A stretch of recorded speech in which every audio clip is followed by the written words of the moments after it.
Astaghfirullahaladzim, astaghfirullahaladzim, astaghfirullahaladzim. Alladzi la ilaha illa huwal hayyul qayyum wa atubu ilaih. Wala haula wala quwata illa billahil aliyyil azim. Assalamualaikum warahmatullahi wabarakatuh. Kembali lagi di Bapak Fahmi Channel. Pada kesempatan kali ini Bapak Fahmi ingin membahas tentang cara dan ciri-ciri yang pantas ataupun yang cocok dijadikan seorang guru spiritual. Bagaimana pembahasan video kali ini? Tonton video ini sampai selesai agar sahabat BFC semuanya tidak salah paham. Dan jangan lupa untuk klik tombol subscribe terlebih dahulu. Dan tekan tombol like, komen, dan share agar video ini terus berkembang. Dan agar BFC terus dapat mengupload video-video menarik lainnya. Oke, libas!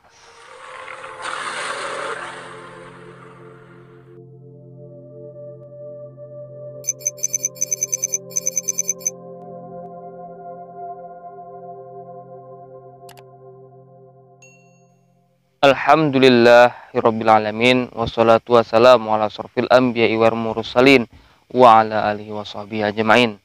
Pertama-tama dan yang paling utama, marilah kita panjatkan puja dan puji syukur kita kepada Allah Subhanahu wa Ta'ala, yang mana sampai saat ini kita masih diberi kesehatan, keselamatan, kekuatan, sehingga kita masih dapat berkumpul atau berjumpa di Bapak Fahmi Channel.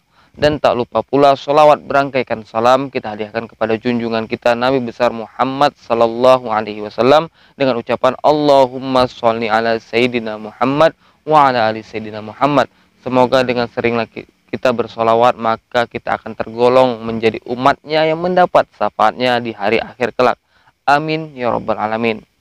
Nah, sahabat BFC, sebelum melanjutkan pembahasan ini, BFC kembali menghimbau jika ada yang ingin dipertanyakan lebih lanjut ataupun konsultasi masalah spiritual atau masalah penyakit atau misalnya untuk sharing lah cerita, itu bisa DM dan follow IG-nya Bapak Fahmi Channel di babah_fahmi18. Nanti ada juga tertera di bawah layar. Oke. Nah, kita kembali ke pembahasan kita mengenai cara dan ciri seorang guru spiritual, ya kan? Oke, maaf ya. Nah, jadi kita santai aja pada malam ini. Nah, jadi kita akan membahas mulai dari cara mencarinya dulu, lalu nanti ciri-cirinya. Oke. Nah, kita lanjut di pembahasan yaitu tentang cara mencari guru spiritual. Nah, cara yang BFC terapkan, cara yang BFC laksanakan, cara BFC yang lakukan saat ini untuk mencari guru, itu kan, yang alhamdulillah sekarang sudah menjumpai seorang guru yang bisa mengajarkan, gitu kan, mendidik agar bisa lebih baik lagi, gitu kan. Jadi yang pertama yang BFC lakukan yaitu hilangkan rasa terobsesi, rasa terburu-buru lah, rasa istilahnya memang betul itu kata saya semangat cuman berlebihan gitu dalam hal spiritual ini. Tapi BFC hilangkan itu semua, tenang, rileks gitu kan. Nah, itu tahap awal bisa BFC kemarin lakukan. Itu tahap awal, itu menghilangkan rasa penasaran yang tinggi, menghilangkan rasa obsesi, rasa semangat yang mungkin berlebihan sehingga dia terakhir ujungnya itu mengikuti hawa nafsu. Nah, itu dihilangkan. Nah, itu caranya pertama, itu dihilangkan dulu. Dan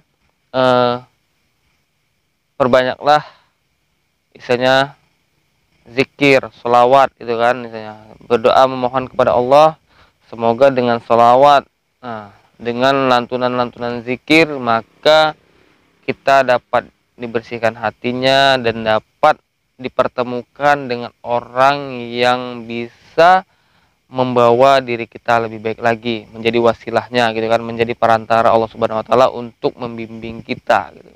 Dalam arti sini bukan berarti membimbing apa enggak, dia meluruskan gitu. Meluruskan mungkin kita ada kesalahan-kesalahan, diluruskan, dibenarkan, bahwasanya apa yang kita kerjakan mungkin dulunya itu ada kesalahan, ya dia membenarkan gitu.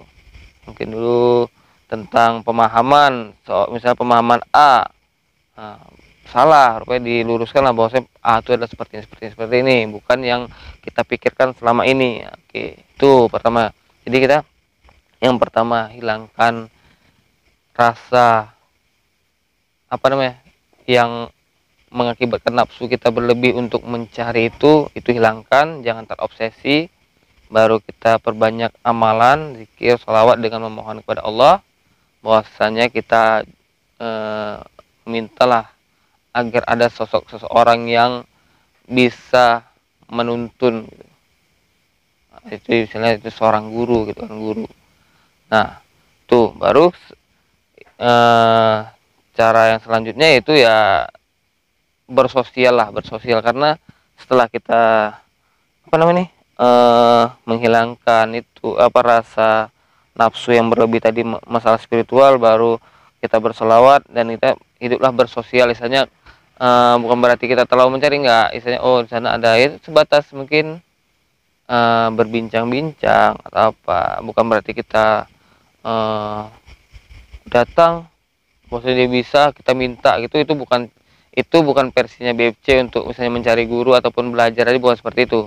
Karena selama ini banyak saya lihat sahabat BFC itu ketika masalah guru ini datang misalnya minta bukakan mata batin, pulang gitu. Dah.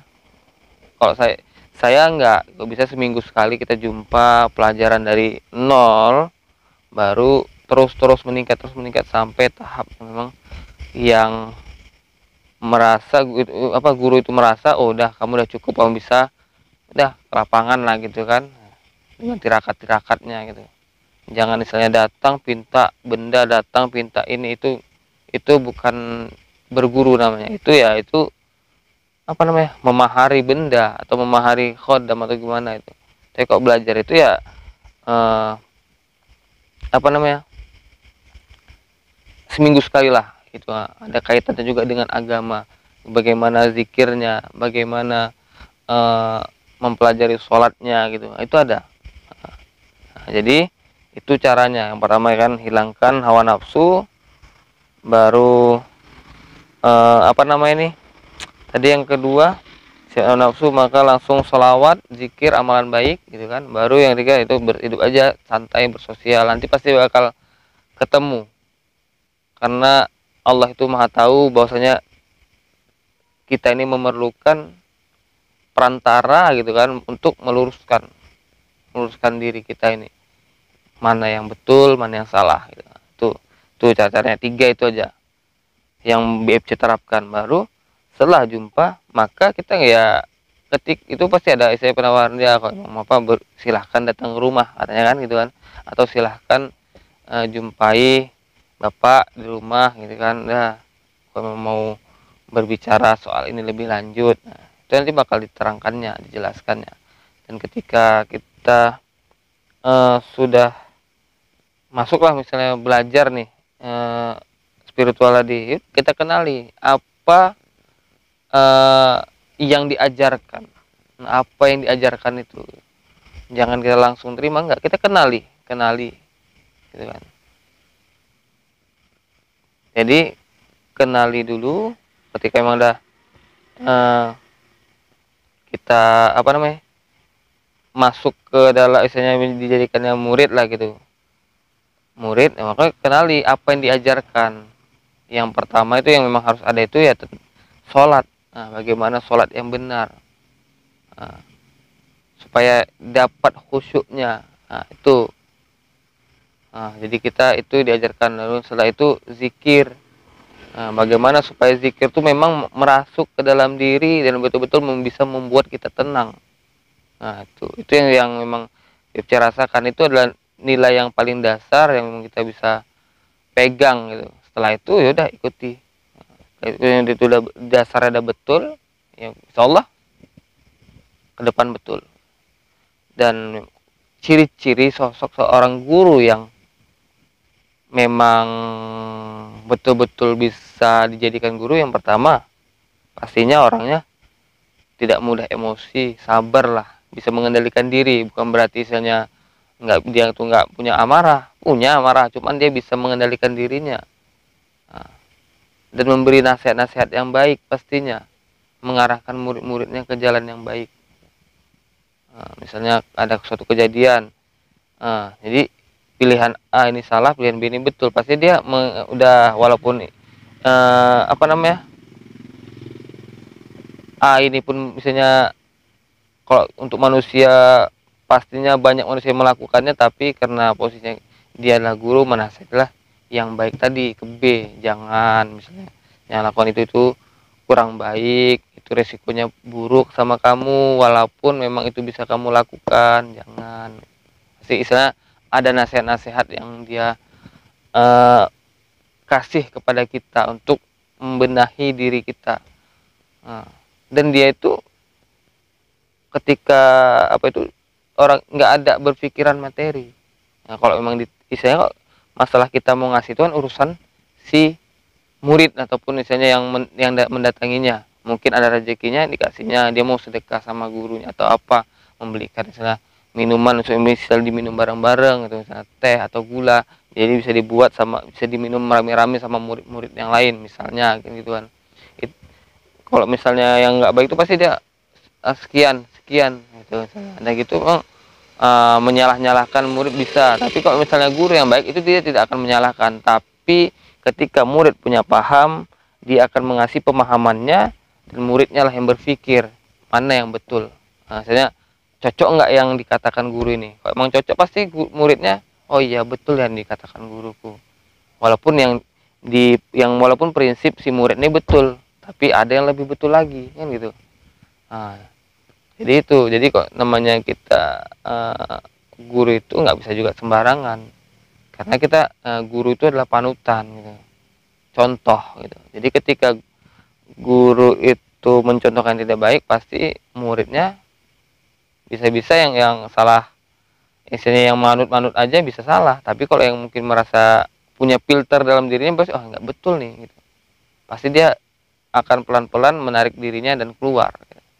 Nah, jadi pertama cara untuk mendapatkan guru tadi yaitu hilangkan obsesi hawa nafsu, sholawat, dan bersosial lah, insya Allah nanti bertemu gitu kan. Terus setelah bertemu, ciri-ciri guru tadi yang baik tadi yaitu sabar, ya kan, mengendalikan diri emosi tadi, pastinya sabar dia, dan tidak pamrih lah gitu dengan apanya, dan menasehati murid-muridnya dengan baik, tidak menjerumuskan. Nah, itu secara umumnya. Oke. Dan lebih lanjutnya, hati Anda mempunyai perasaan, hati Anda punya rasa, di sanalah Anda nanti bisa mempunyai poin-poin tambahan, seseorang ini cocok nggak menjadi guru, atau seseorang ini cocok atau tidaknya menjadi guru, hati Anda akan mengetahuinya. Oke, cukup sekian dari saya, lebih dan kurang saya minta maaf. Assalamualaikum warahmatullahi wabarakatuh.